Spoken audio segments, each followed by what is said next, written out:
So, eto na ngayon mga sangkay ang masamang balita sa ating Vice Presidente.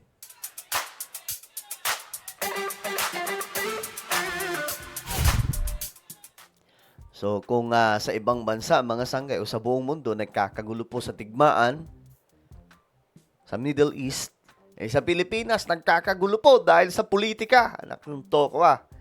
So, ngayon, pag-uusapan po natin, mga sangkay, itong sitwasyon ni Sara Duterte, ang ating Vice Presidente, kung saan naiipit po ngayon sa impeachment complaint. At mukhang naninilikado ang kandidatura niya sa pagkapangulo sa 2028. Anyway, bago natin pag-usapan ito mga sangkay, makikita nyo po yung subscribe button sa baba ng video na to. I-click nyo lamang po yung subscribe, i-click ang bell, at i-click nyo po yung all. Sa mga nanonood naman po sa Facebook, i-follow nyo po yung ating Facebook page. Okay. Ito kasi yung balita, mga sangkay. Ito yung bad news kay VP Sara. Ito kasi ang isa sa iniiwasan niya talaga. Ang maiharap sa harap niya, si Madriaga. Ang di umano'y bagman ng mga Duterte. Ramil Madriaga pahaharapin sa impeachment hearings ni VP Sara. Yun lang. Yun ang problema, mga sangkay. Kasi nga po, iniiwasan po talaga yan ni VP Sara hanggat maaari. Dinideny niya. Kaso nga lang, kapag inimbitahan po yan sa impeachment trial, no? Sa mga hearing, mga sangkay, lalo po siyang mayayari dyan kapag may ebidensya talaga. Kasi hindi ako naniniwala sa sabi-sabi lang. Siya kwento-kwento lang. Madaling gumawa ng kwento. 'Di ba? Madaling gawin ng kwento. Ang hindi madaling gawin yung ebidensya. Kasi madali pong matukoy yan kapag may mali sa ebidensya. 'Di ba? So ngayon, mga sangay, yan po ang gagawin. Iimbitahan daw po. So masasali na po sa eksena sa impeachment itong si Madriaga, mga sangkay. Marami po dito inimbitahan ng House Committee on Justice ang umano'y dating aide ni Vice President Sara Duterte na si Ramil Madriaga sa impeachment hearings laban sa Vice Presidente. Ayon kay Ako Bicol, Saro Party List Representative Terry Ridon, miyembro ng nasabing committee, layunin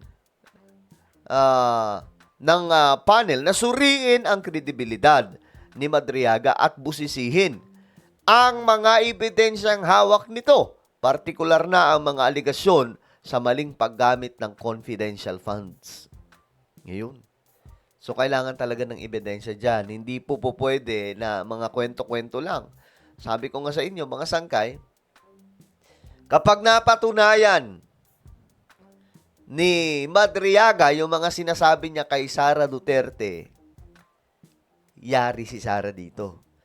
Pero kapag hindi po napatunayan at wala talagang ebidensya, kahit po tayo magsasalita tayo, 'di ba? Sasabihin talaga natin na anak ng toka, puro lang pala kabaluktutan yung mga sinabi na yun. Hindi naman pala talaga totoo. Kung hindi talaga mapapatunayan. Pero sabi kasi, meron pong cellphone na hawak.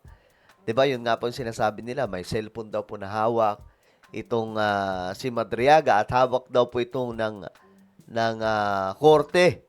No? At kapag nag-request na, halimbawa, syempre, kapag natuloy na itong impeachment trial ni VP Sara, diba, kapag sinabing, kailangan ng ebidensya, asan ba yung cellphone na yan? So, doon, mga sangkay, ipapakuha yan. So, ang korte mismo ang magpapadala sa mga cellphone. 3 daw po yun eh. Andun daw po yung mga transaction, andun daw po yung mga utos, andun yung mga pictures. So, marami daw pong ebidensya doon, mga sangkay. So, yun ang kailangan ipakita ni Madriaga dyan. Kasi hindi uubra yung kwento-kwento lang eh. 'Di ba? Parang ang mangyayari diyan, kwento lang din ng kabila. Ganun, 'di ba? Ganun ginagawa nila kay PBBM, gumagamit daw po ng pinagbabawal na pulburon tapos puro kwento lang, walang ebidensya. 'Di ba? Tapos ang una pang inilabas AI. Ang dami naniwala nung una eh. Tapos nung kalaunan, wala din eh. Nabokya din sila eh. Kasi syempre, sabi po ni Ridon, mabibigat po ang mga paratang na binanggit po niya sa kanyang mga affidavit. And we would want to know kung meron bang ibang mga corroborative evidence that currently exist doon sa kanyang mga binabanggit. Yan, maganda mga sangkay. Hindi po sinabi na, imbitahan namin yan kasi yan ang magdidiin kay Sara Duterte. Hindi po. Sinabi po dito, gusto nilang imbitahin kasi gusto nilang makita kung meron bang mga ebidensya talaga na mabibigat. No? Na, kumbaga, magpapatunay na itong si VP Sara, meron po talagang kababalaghang ginawa. Kasi, sa panahon po natin ngayon, politika po ito, di ba?